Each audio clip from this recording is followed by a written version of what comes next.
Hey, what's going on, everybody? Timmy, aka Echoside Fiend here. Today, I wanted to share the story of how I essentially became a Juggalo, how I was introduced to ICP and introduced to their music.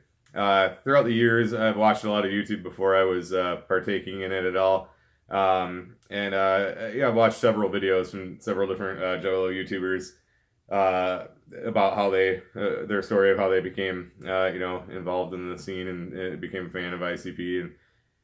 So I always thought like, hey, if I ever do that, I'm gonna share my own story. So I decided to do that today. So to start out, I'm from Grand Rapids, Michigan, so just a few hours from Detroit.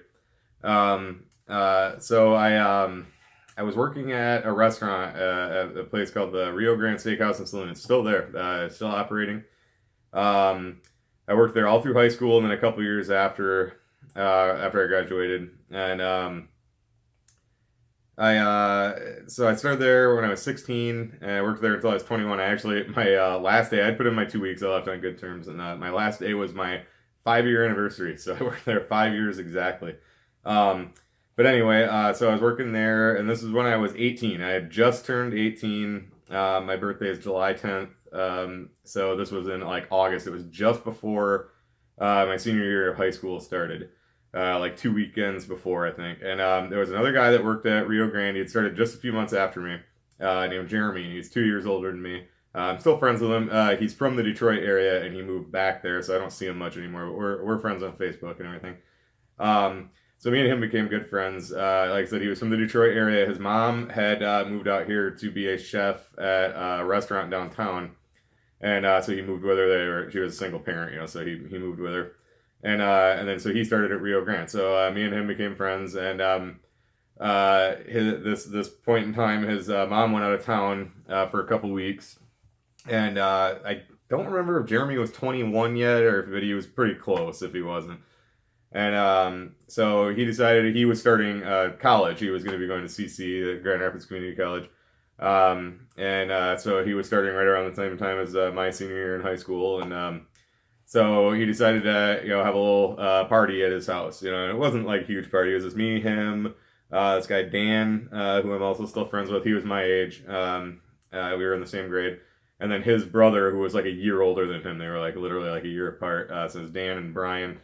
And then one other guy who Jeremy, one of his friends from Detroit. I can't think of the guy's name, but which is kind of shitty because this is actually how I found out who ICP was, through this guy, through Jeremy's friend. So Jeremy invited him to come and spend the weekend. Like, so the guy he came out like the night before, hung out for the weekend. So like Saturday night we were like having the party. It was like, again, it was just like like five of us,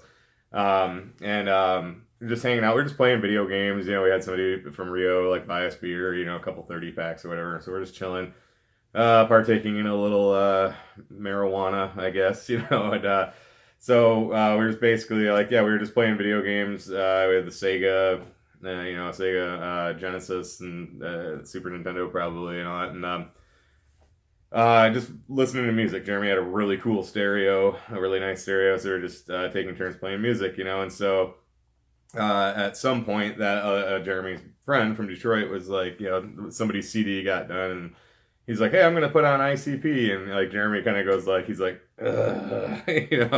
and I'm like, well, what's ICP, and he's like, the guy's like, Insane Clown Posse, man, they're fucking awesome, and Jeremy's just like, dude, they're not awesome, and I'm almost like, I was like, what is it, I'm like, Insane Clown Posse, what the fuck is that, and also at the time I should point out I was not into hip hop like hardly at all. I liked House of Pain and Beastie Boys, and that was about it. A little bit of other stuff here and there, but that was pretty much it.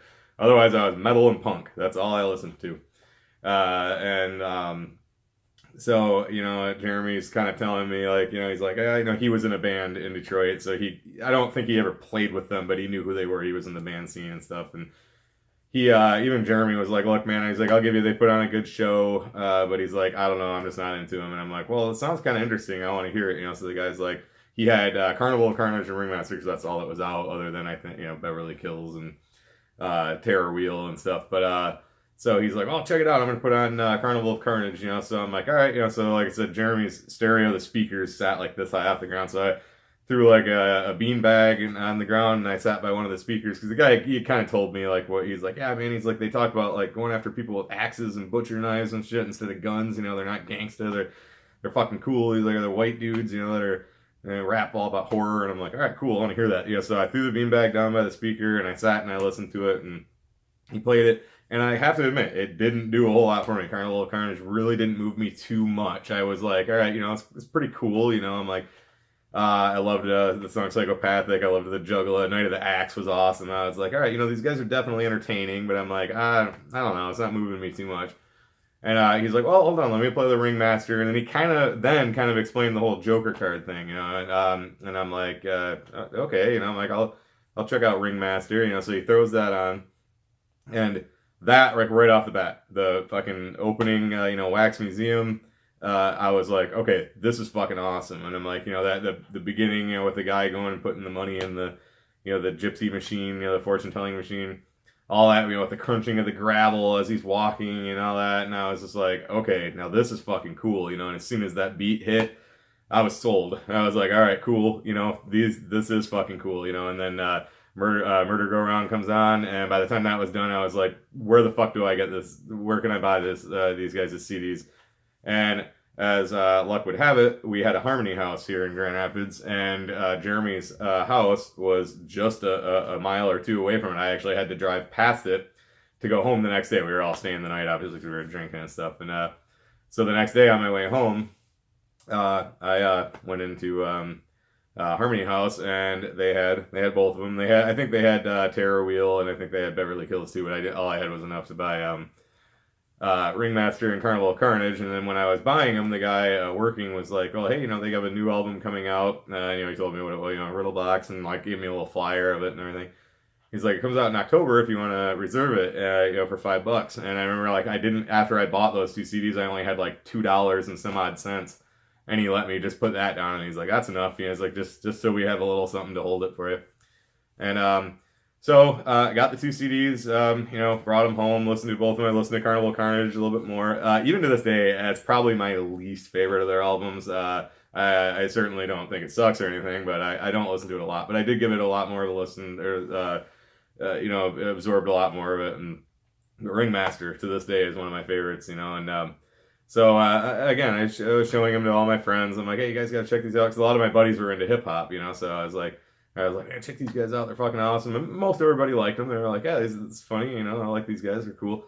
And you know, so fast forward a little ways, and then Riddlebox came out. My senior year in high school, I got out at 12:30 p.m. Our days normally were from 8 to 2:30, but I was taking out what they called co-op, where I was working and getting school credit for working at Rio Grande. And so I got out at 12:30. Plus, throughout the years, I had never taken any study halls. I'd always just taken like physical education, all your selective classes. I never took a study hall. So my senior year, I had all my credits done already, and then plus that co-op. So I would get out at 12:30. So the day that it came out, I think it was October 10th. I think I probably should have looked that up before I did this, but regardless, it was October 10th or whatever it was, Tuesday. I got out of work and I drove up to that Harmony House. It was, you know, pretty not a quick trip. I mean, it was about a 20-minute drive, you know. So, but I got out and drove up there, and I had a CD player in my car at the time. I had bought one from a friend of mine at Rio Grande. He had bought a brand new car. He drove it off a lot. It had a CD player in it, so he sold me the one that he had in his old car. So I had a CD player in my car at the time. Get up there, get the CD, and I get Riddlebox, and I'm not kidding. I think by the end of the day, I had listened to it like 6 fucking times. I listened to it back home. I sat in my car when I got back home and listened to it. I remember not having to work that night, and I think I went out skateboarding, and I think I brought it on my Discman. I had a Discman at the time or whatever. I don't think it was a Discman, but yeah, the portable. I think it was a Magnavox, if I remember right. Regardless, brought it out with me, listened to that, like some speakers, and set it up, you know, wherever I was skating. Listened to it again when I got home. I was laying in bed, listening to it on my headphones, all that shit. I think by the end of the day, I'm not kidding, I listened to it like 6 fucking times. Ended up showing it to all my friends. I'm like, "You guys gotta fucking hear this. This is awesome." I'm like, "You think their other albums were fucking good? Man, wait till you hear this," you know. And everybody fucking loved it too. All my friends, even my buddies that didn't like hip hop, they were like, "This is fucking cool." And So I remember it being about December. Uh, that one of my buddies came into school and he had a flyer for the they were coming to Grand Rapids. They were going to be playing at a club in East Grand Rapids, or East Town. Actually, it was the right on the border of Grand Rapids and East Grand Rapids. They call it East Town. It's a little shopping district with some bars and stuff. And there was a club there called The Works, and they were going to be playing there. And he came in and he's like, dude, check it out. That band is coming there. I'm like, no shit, you know, and it was like on a Saturday and everything. I'm like, it's going to be fucking awesome. And so all of us were all planning on going. I don't think they were selling advance tickets. I think you just paid at the door. But I think the show was going to be in like January or February or something. And this was like in December-ish that he had the flyer. And as it got closer, all of a sudden we found out that the Works shut down. They went out of business, and a church bought them. And it's still that church called the Uptown Assembly of God. And so we're like, okay, what the hell, you know? So this is before internet. You couldn't just go online and, you know, check out like, oh, where are they going to reschedule the show? And I don't even remember how we found out, but we did find out that the guy who promoted the show from Grand Rapids, I want to say he's like friends with the older brother of another one of my friends. I think that might be how we found out. But regardless, we did come across the information that they were going to be playing at they added one more stop to the very end of the Riddlebox tour, playing in essentially Standale, but it's still Grand Rapids, at a golf course in the clubhouse, and the place is still there. It's called Sluggo's Down Under. It's a music venue, a bar.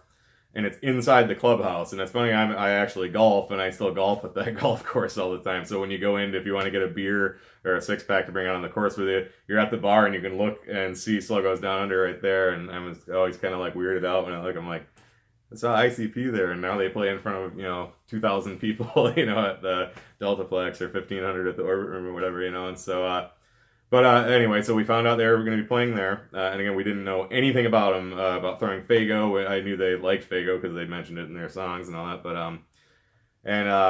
So there was a bunch of us that went, probably about 5 or 6 of us. And the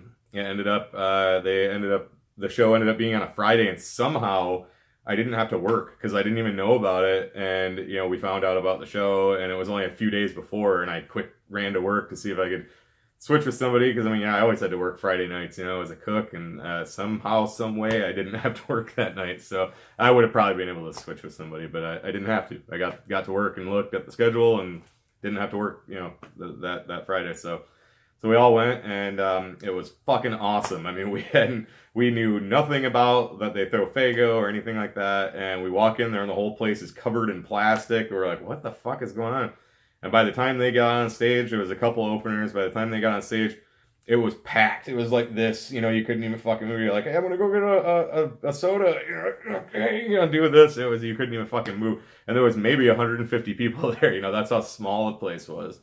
And by the time they got done, the place was fucking trashed. Whoever managed to convince them to let them play there, convince the Sluggo's Down Under, the golf course or whatever, to let ICP play there, had to be one smooth talker, because I don't know how the fuck they pulled that off, because it was trashed.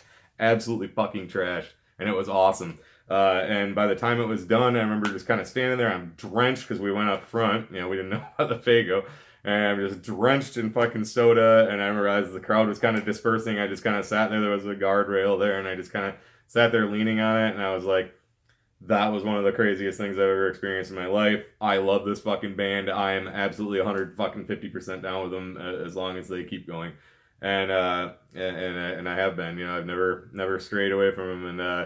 And so it was literally, like I said, so my introduction to them was about a half a year-ish before that. And then it was that day, it was in April. I couldn't tell you the exact date, but it was in April that I saw him for the first time. And at the end of that concert, that's when I was like, yep, I'm a Juggalo. I'm down with these guys for fucking good. And from that point on, you know, Great Malenko came out after that. I actually got that the day it came out. I unfortunately don't have that CD. I had the Hollywood one. My friend, apparently, I lent it to him when the Island one came out. And I asked him about it a little while back, and he said he's pretty sure he still has it. And he said if he can put his hands on it, he's going to give it back to me. But regardless, I got the Great Milenko, and then they blew up, and then like a bunch of my friends, all my friends that fucking loved them, all decided that they sucked. You know, they're like, yeah, fuck ICP, they're fucking gay, fuck their fans, and all that. And it's like literally just because they got popular, you know. And I understand it because that's one thing I always loved about them was that they weren't all over the radio, they weren't all over MTV. They kind of felt like our band, even though they weren't from Grand Rapids, they still feel local, you know, because they're from Detroit, you know, they're from Michigan, and so I always kind of felt, obviously I'm not friends with them, but I always kind of felt this connection to them, like, you know, they are kind of like our local guys, you know, local-ish, you know, and I liked that they were kind of underground. I loved showing people them. I loved showing people that had never heard them before, and then they blew up, and everybody. I remember there was a time driving around here in Grand Rapids, I could never drive anywhere for probably a year or so without seeing an ICP sticker on the back of somebody's car every fucking day. And before that, it was like this, you were kind of almost like a cult, you know, if you ran into somebody else that liked them or knew who they were, it was fucking cool, you know.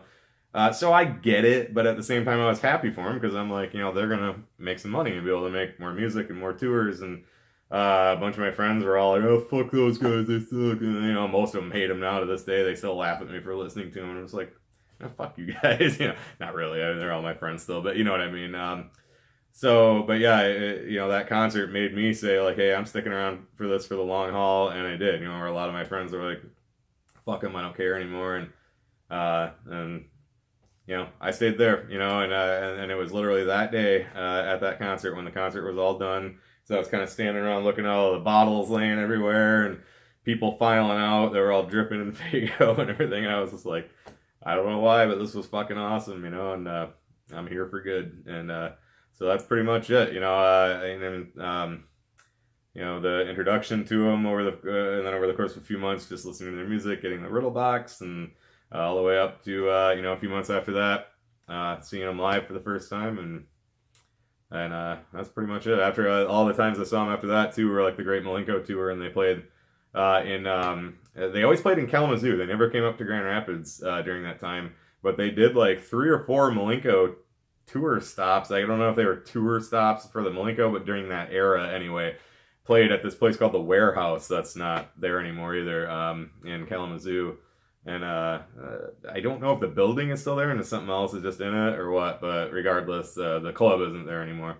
And but I saw him there quite a few times, and actually at the shockumentary that at the end in the credits where they're going along the line, I think that's in Kalamazoo. I was not there, but I'm pretty sure. And actually, right towards the end of it, there are a couple of girls in the crowd that a friend of mine a while back was dating one of them, and I didn't know her at the time when she's in the credits, but I was mentioning one time, I think I was wearing a Hatchet Man hat or something. She's like, "Oh, I was in the credits for the shockumentary. I was in the line there." You know, so I got home that night and looked, and yep, there she is, and her friend too.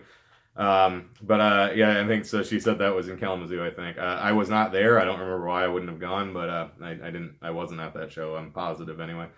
Or if I wasn't in the line. I don't know. Maybe I was at the show, but regardless. So yeah, that's pretty much it. So and then after that, yeah, after the doing that Milenko tour there, they after that, like Jekyll Brothers and all that, then they started coming to Grand Rapids. Then started going to the Deltaplex, which holds a hell of a lot more people. And then they switched from the Deltaplex to the Orbit Room, and I think the Orbit Room is smaller, but it's not by much, and it's a lot nicer. But I think the Orbit Room is probably going to be driven out of business by we got a new club called 20 Monroe Live, and I think their goal is to put the Orbit Room out of business. So if that happens, I would assume ICP will go back to the Deltaplex, which is cool. It's a perfectly fine venue. The Orbit Room is just a lot more modern looking. It's not new, but it just looks more modern, a little more nicer. So that's pretty much it. That's how I became a Juggalo. That's how I found their music, and how I became went from just a couple CDs to what you see behind me here. You know, so, and I still listen to them maybe not every day, but pretty close. And it's a huge part of my life, and I absolutely wouldn't be the person that I am today if it wasn't for their music. You know, I mean, I feel like I'd be, fairly the same. I think I'm a good person. I got good morals, and But a lot of that did come from, just, knowing that they're not racist and they're against all kinds of bad stuff, all the bigotry and, violence against women and all that stuff. And I think I would have figured that out anyway, and I'm pretty sure I already had at that point. But just to hear it driven home by a band that I really like, just, emphasized it even more, and a lot of my friends, a lot of friendships I have now are specifically because they started because of our mutual interest in it. Like the girl Ivory, I've mentioned her in a few other videos. She's one of my best friends, and we met specifically.